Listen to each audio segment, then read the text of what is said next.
Hey everyone, I'm Shelly, and today I'm going to be talking about the New York Times, a list that they put out for the best nonfiction books this spring. If you are new to my channel, then hi, welcome, and if you are not new, then welcome back. I am Shelly again, and I really love looking at what's new in the market. And lists from the New York Times often help me understand what's coming out, what's new, and from there I whittle down what I might be interested in. And I just kind of like to keep my finger on the pulse of what's coming out and what's exciting in the book market these days. I'm a huge fan of both fiction and nonfiction books, so I try and keep my little fingers in all of the book pockets. That didn't make any sense at all. That metaphor went nowhere, but I like to just keep my finger on the pulse. That's probably the best way of putting it, to see all of the new books that are coming out. And so I think the New York Times puts together a pretty good list, and we're going to be looking at one today. If you also love books and reading, if you love looking at lists, like you love a list, like me, then I would encourage you to subscribe, stick around. Now let's go ahead and get into the meat of this video. I also didn't say that I'm going to be getting ready as I talk about this list. So I would encourage you to grab a cup of coffee, a cup of tea, a snack, and maybe you want to watch this while you're doing something else like the dishes or, something like that, because I have a feeling that this might go on for a little while. I'm actually also going to change my battery while I'm here because the battery in my camera is about to die. I'm also going to scoot to the side so there's plenty of space for everyone to see what's going on. Okay, the first book on this list is by Jenny Odell, who was most known for her New York Times best-selling book, How to Do Nothing. I did not read this, but it was very popular, and I think it was something about how to relax. I really honestly don't know. I know what the cover looks like in my mind, and I know it was a nonfiction book, and it really took off. And her new book I think it was about toxic productivity, How to Do Nothing. If you've read it, will you tell me what that book is about? Because I'm not really sure.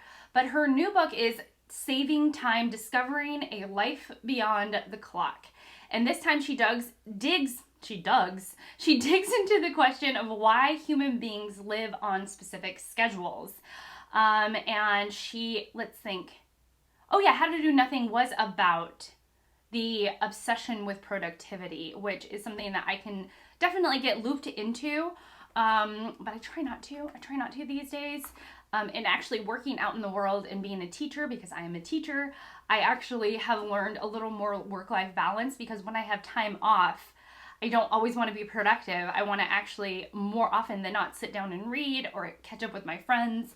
And so it's really kind of shifted my life in terms of like productivity. In her new book, she's tackling the question of time and leisurely time, and it looks interesting. I would be more interested in starting off with her first book, but I think that she is one of those authors that I feel like has one main subject of research, and she's getting at it in different ways. So How to Do Nothing is how we spend our time being too productive, or we spend our time always in the mode of productivity. And this is now kind of answering the question of what do we do with our time, but on the opposite end of the spectrum, the opposite angle, which is what do we do with our leisurely time and how do we spend that, and what does it mean to have leisurely time.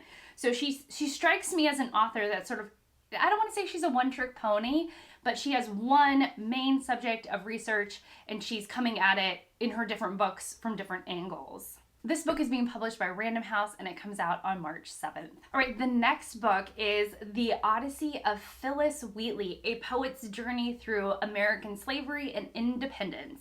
This is by David Waldstreicher, and it's going to be published on March 7th by Farrar, Straus and Giroux.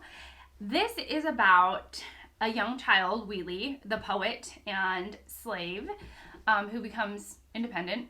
You probably didn't. I'm recapping the title here.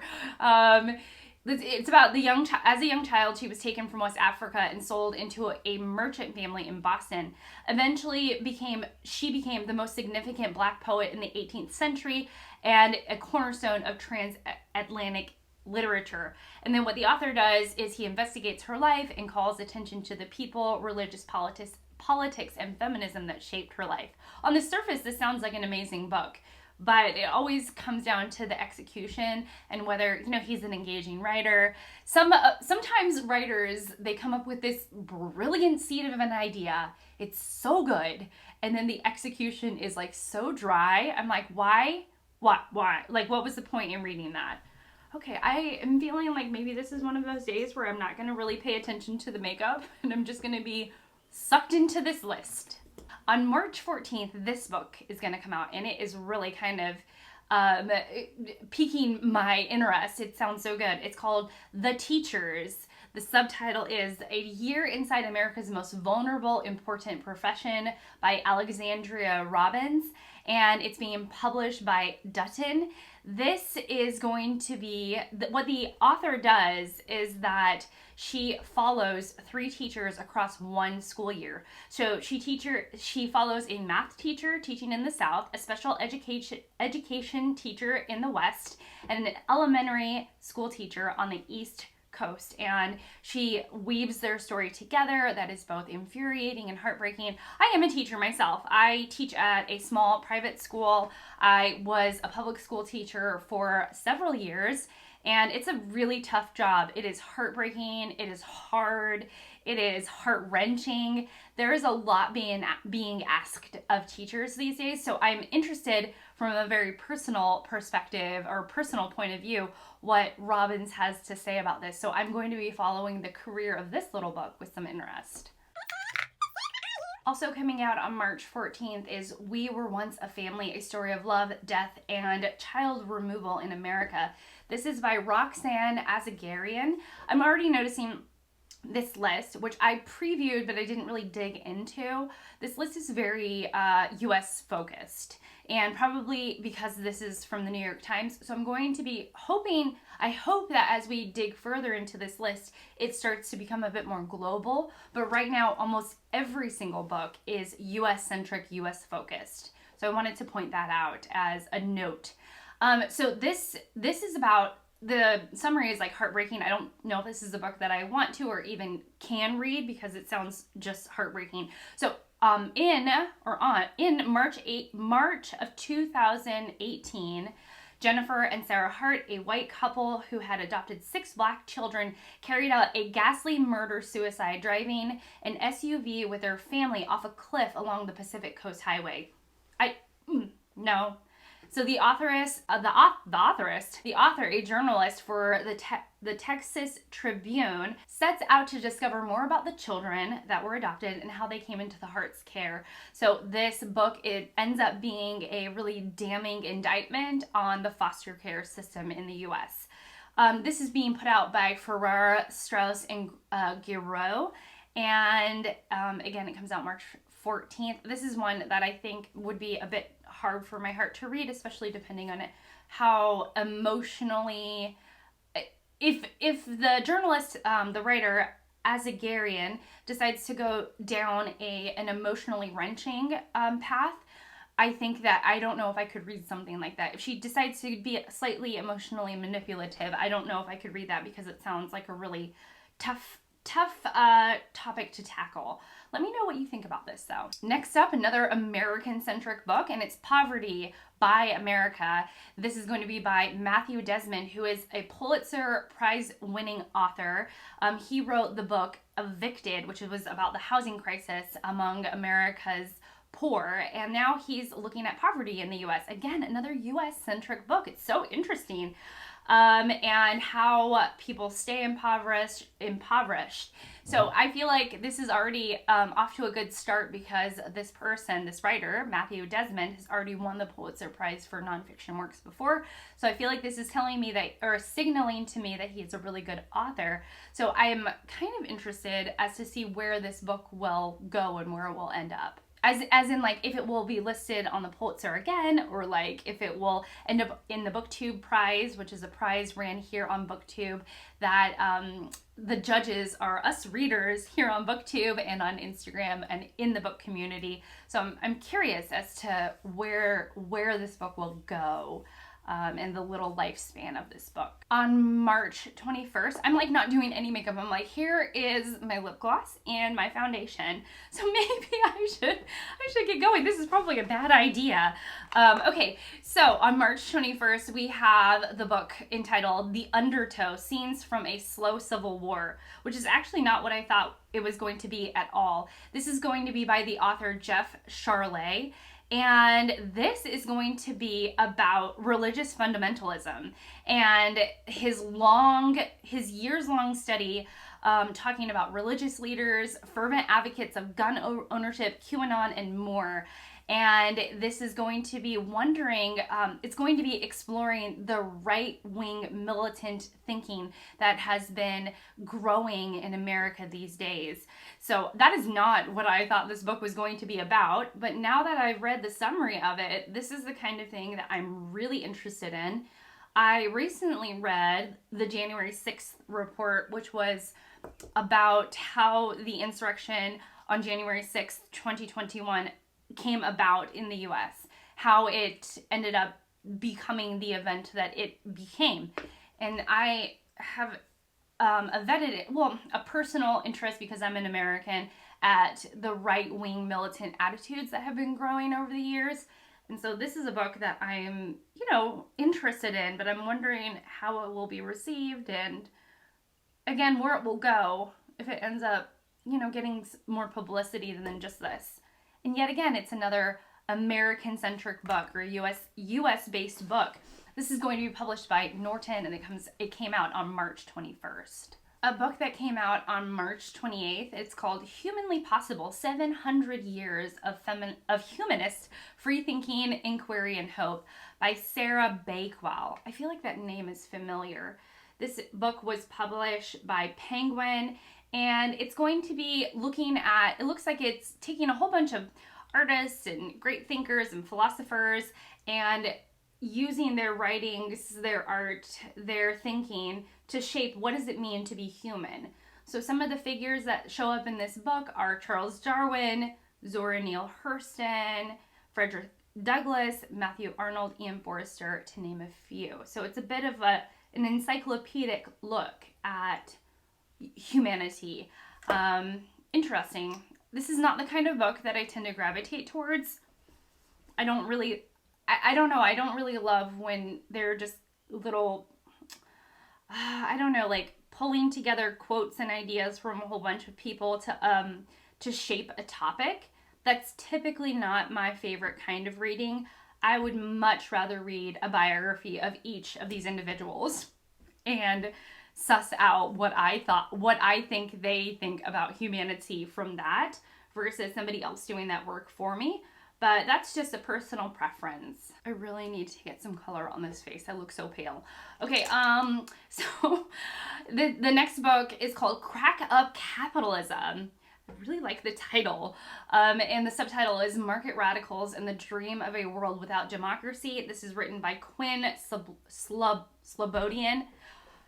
I taught children whose last name was like Slobodian, so I don't know why I'm struggling with it. I don't even know where to start even talking about this. So in a sentence, this looks at the threat of democracy through capitalism and the way that capitalism works and why it's maybe not it's not successful.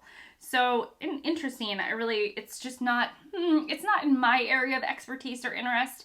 I think about capitalism in terms of the way our value system seems to be surrounded by it seems to be influenced by capitalism, and the way that marketing is really kind of woven into our lives as consumers these days, and how important it is to be a consumer. I like those questions, but the way that the intersection of capitalism and democracy is not to my expertise. So I'm not super interested in this book, but it's being published by Metropolitan Books and it came out on April 4th. Also coming out on April 4th is A Fever in the Heartland, the Ku Klux Klan's plot to take over America and the woman who stopped them. This is by Timothy Egan, and it is being put out by Viking Press. Wow, this tells a really harrowing story.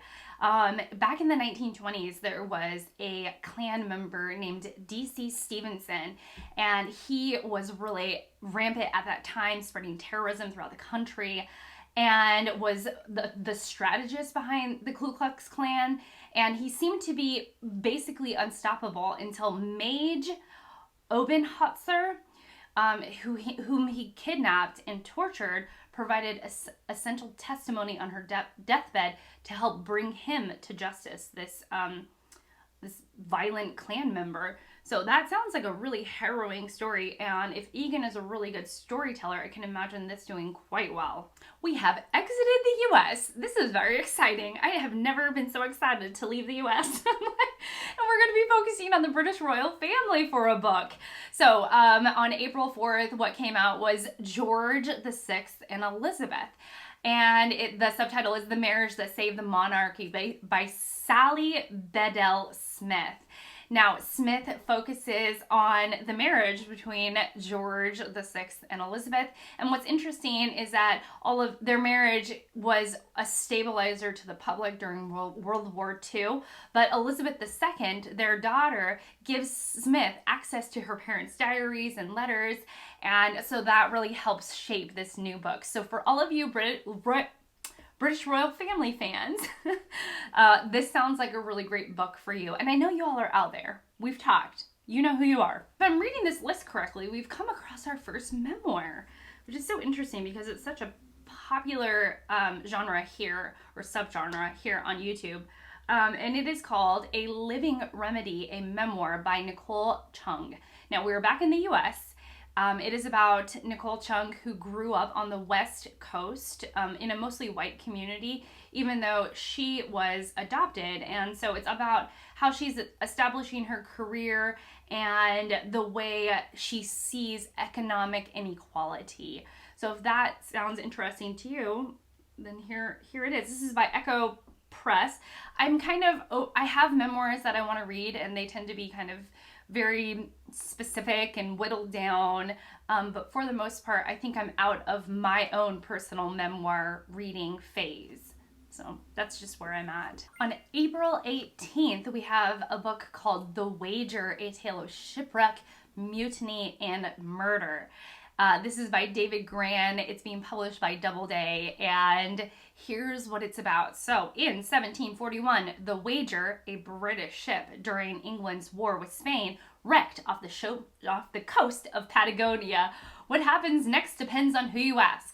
The captain and his loyalists left the island and found themselves captive in Chile, while another party splintered off and spent their captivity in Brazil. To free themselves from mutiny charges, each party tells a conflicting story about the voyage. There is plenty of adventure and thriller in this book, and it sounds really, really like a fascinating and fast-paced read. Next up on April 25th, we have Don't Tell Anybody the Secrets I Told You, a memoir by Lucinda Williams. Well, if you're telling everybody your secrets, there's no reason to tell anybody else because everybody will know them. She is a singer and songwriter. I have no idea who this person is, and I do not typically read celebrity memoirs anymore, unless you're Jeanette McCurdy, which I didn't even know. I never even watched iCarly or anything. Okay, I'm diverging from the subject, but I don't really read celebrity memoirs, even if they are like lauded as really good. I'm just not interested in them these days. So this is a pass for me. But if you know who Lucinda Williams is and you're interested about her life, then she has a tell-all memoir coming out, and it's being published by Crown, and it comes out on April 25th. The next book is Monsters, A Fan's Dilemma by Claire Dederer. This is being published by Knopf, and it's coming out on April 25th. I had to see what the date is. I'm like, I don't even know what day it is. And this is an expansion of her essay, what do we do with the art of monstrous men? So she's grappling with the question of what do we do with the art of men who have now found to be, do I have words? Who have now found to be quite icky, I would say, or who have come to the point where we've realized that they've maybe sexually assaulted women, they've have had bad behavior, to put it quite lightly. And, what do we do with their art now, and how do we talk about them in these days? And so anyways, I don't care for books that are expansions of essays, because I have found that they just tend to not really expand, but sort of repeat themselves. There isn't an expansion of the idea, there's just the repetition of the idea. And so I would rather just read her initial essay, but more importantly, I'm very cautious to read books about this topic in particular, because the answers to these kinds of questions can be kind of narrow, or they don't think about things from all angles. They're really just out to set an agenda. I'm not saying that this is what she does at all. This is not I don't know what she's doing in this book, but I don't like to be told what to think. And I don't like when the conversation about men switches over to misandry, and we're just being outrageously mean to men.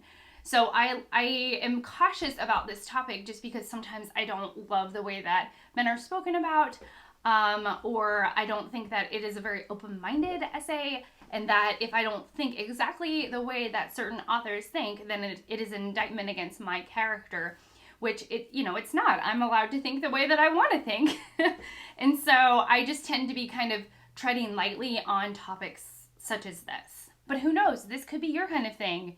You may be really excited about this. Maybe you know the author. Maybe you know her essay, and you've been waiting on pins and needles for this book to come out. And to you, I say huzzah, it's out, or it's going to be out in just a mere few weeks, and maybe it'll be really fantastic.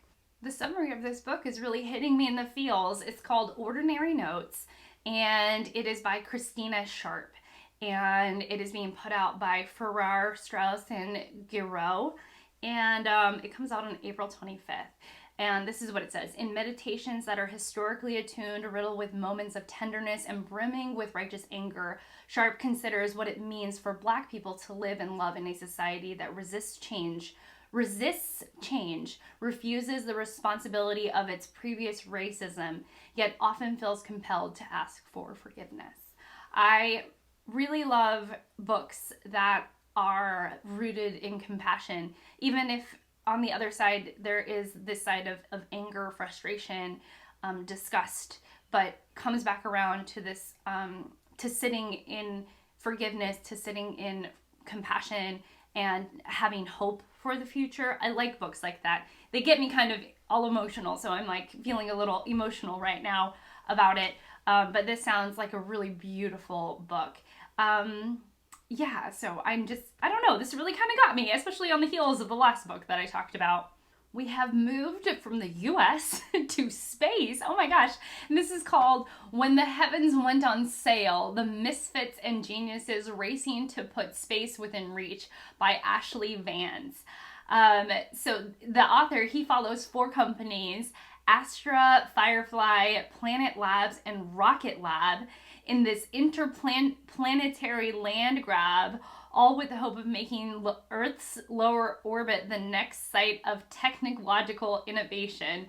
So if you like things set in space about the future and you want a real book about this kind of thing, like not a made-up story about it, then this sounds like a total trip, to be honest. This is being put out by Echo Press, and it comes out on May 9th. All right, we have a couple of books left. King, A Life. This is a new biography of Martin Luther King Jr. by Jonathan Egg? I don't know.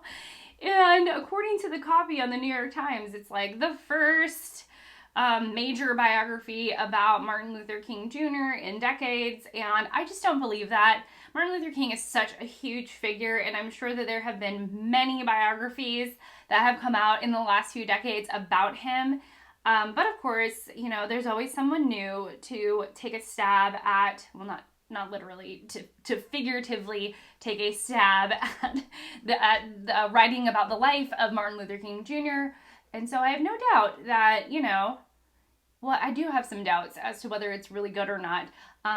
But yeah, so if you all of you, if you are one of those people who loves reading new biographies about King or is just endlessly fascinated in him as a person, then a new biography is coming out about him. So yay. This is being published by Farrar, Straus, and Giroux, and it's coming out on May 16th. Oh, we're doing another one of those. Here's the topic and a bunch of people who contributed to this idea, to this topic, to this thought. And it is called A Life of One's Own. They are really trying to get me with this title. We all know how much I love Virginia Woolf. And the subtitle is 9 Women Writers Begin Again. And this is by Joanna Biggs. This is about starting over after divorce and seeking, or she is starting over after divorce, and she is seeking wisdom from great female authors, such as Virginia Woolf, of course, because she's borrowing the title from Miss Woolf, Toni Morrison, George Eliot, Simone de Beauvoir, Elena Ferrante, and more. And again, I don't know, this kind of thing of, like, I feel like it could be done really well and be really interesting, but ultimately I would just love to read biographies about all of these women, Toni Morrison, Virginia Woolf, George Eliot, and so on. I would rather just read their biographies and then get, or even multiple, here I am, like, I would just love to read biographies, multiple biographies about these women. When was the last time I read a biography? It's been a while. It's been a while. Actually, I did read a biography about kind of an unknown woman, The Woman They Could Not Silence by Kate Moore. And she wrote about Elizabeth Packard, who was thrown into an insane asylum for basically having strong opinions that differed from her husband's. So I have read a biography recently. However, you know, I don't know. I just feel like, you know, I guess I don't like the idea that we're picking and choosing what these women have said and what they thought in order to sort of shape it into something new.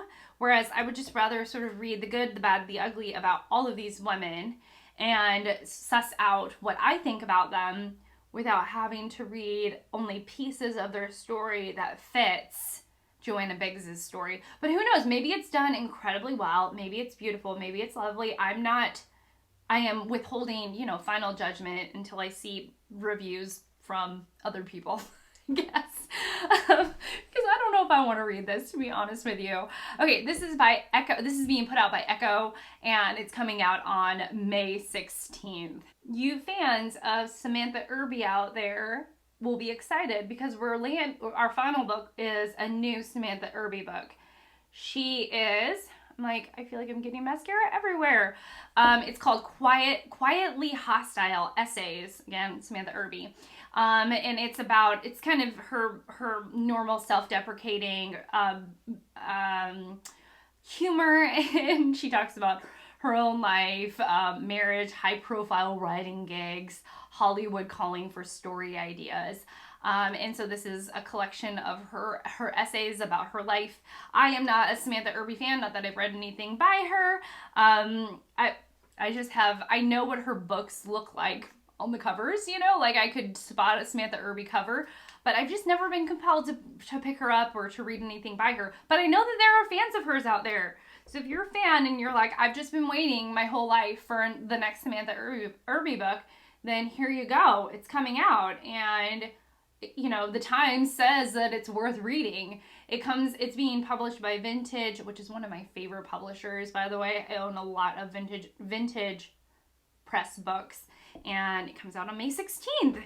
So yeah, that's it. I am actually, wow, my timing was impeccable. I did so well. So that's it. That is the 19 books that the New York Times says that are worth it this spring, at least in the nonfiction category. I would say of these books, I mean, A Life of One's Own, that book cover is really speaking to me.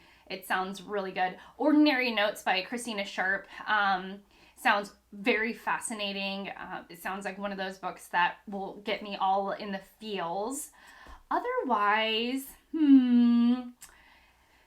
the story about the Ku Klux Klan, A Fever in the Heartland, that really kind of piqued my interest quite a bit.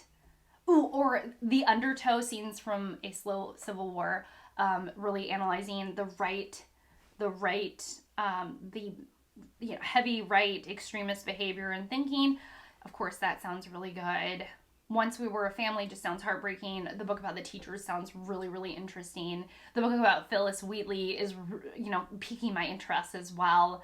But yeah, so I think there's only about five or six books that I'm like, I wonder where they will end up, if we will see them again, show up on the BookTube prize. I'm like looking at my blush in the viewfinder of my camera, and I'm like, oh my gracious, girl. Oh my gracious. But it's okay. It's okay. I can always adjust. Move on. There we go. Okay. So that is it. I have 5 or 6 books that I'm wondering if they'll show up on the BookTube prize list for next year. What Steve Donahue, my favorite book critic, will say about them. At least I'll know, I'll know the titles, and I will have thought about these books beforehand, and I won't just be, seeing them for the first time when they show up here, there, and everywhere on prize lists, on Steve Donahue's blog, BookTube prize, and so on and so forth. So I'm really glad to have spent this time with you and to have dug into this list. I found it really interesting. Let me know what books stood out for you. What were you fascinated by? I would really love to know. But yeah, that's it for me. Thank you so much for watching. Thank you so much for spending this time with me. I really appreciate it. And I will see you all in my next one. Bye!